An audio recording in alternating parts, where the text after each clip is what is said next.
getting to where you are at this point, it don't come without sacrifice, and it don't come without like a belief in yourself. And you're online and you're constantly giving out motivation. And I just want to say, like, where does that mindset come from of like wanting to help others?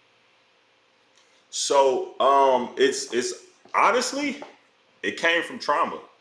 Okay. Um, Personally, I've always been a very I would say since about eighth grade, I've been a very self disciplined, motivated, and driven individual.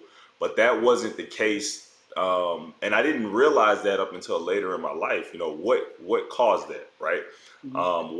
What sparked that, and just through, as I mentioned before, going through life and learning more about myself and that sort of thing, I started to recognize that I was essentially craving attention and Mhm. acceptance, but I did so in a way that was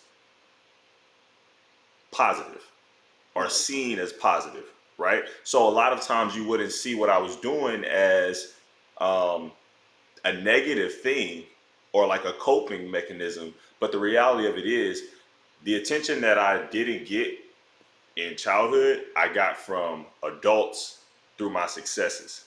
Mm. So I became addicted to success.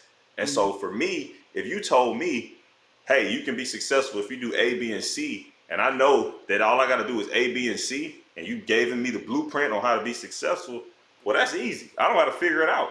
And Right. so for me, I just kind of buried myself into always being like very goal driven. Mhm. And that's what allowed me to kind of continue. Once I saw a little bit of success, then it was kind of like a domino effect because then I started to be motivated off of my previous successes. So I didn't need external motivation at that point because I knew, well, I already went. I've been through this. I've been through this. I've been through this. There's no way I can do this at this point.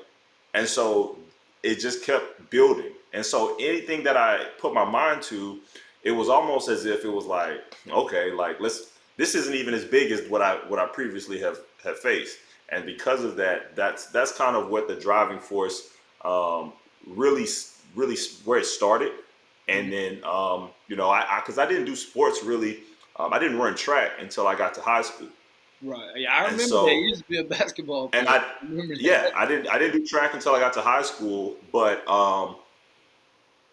once my coach, who really believed in me, told me, you have the opportunities to go and be the greatest in Louisiana history, which you know it it meant a whole lot at the time in the grand scheme of things. When you look in hindsight, you look at the rest of the country. What I was doing wasn't as competitive as a lot of people around me thought, but because Louisiana's competition meter in regards to the events that I did was so low, I just fueled off of the successes, right? Mhm. So through having someone kind of pour into me the positivity and the you can, I realized that I just bought into that. And by just buying into that, I just continued to pursue everything as if I couldn't fail. And it worked in its favor most of the time until it didn't.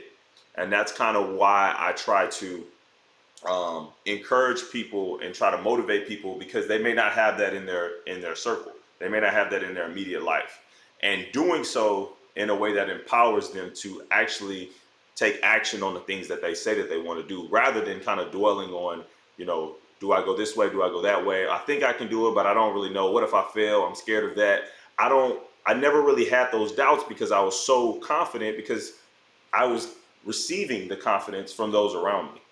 And so, because everybody isn't doesn't have that type of circle in that group, most times if you try to do something, the people around you will project their doubts about what they feel like they can't do, and that's kind of something that just kind of going through life I recognized, and I was like, okay, once I have my story, then I'll be able to not only feed off of that myself, but help other people to feed off of the successes that I've experienced, but also understand that they weren't always a crystal stairway and that there's ups and downs through that entire process.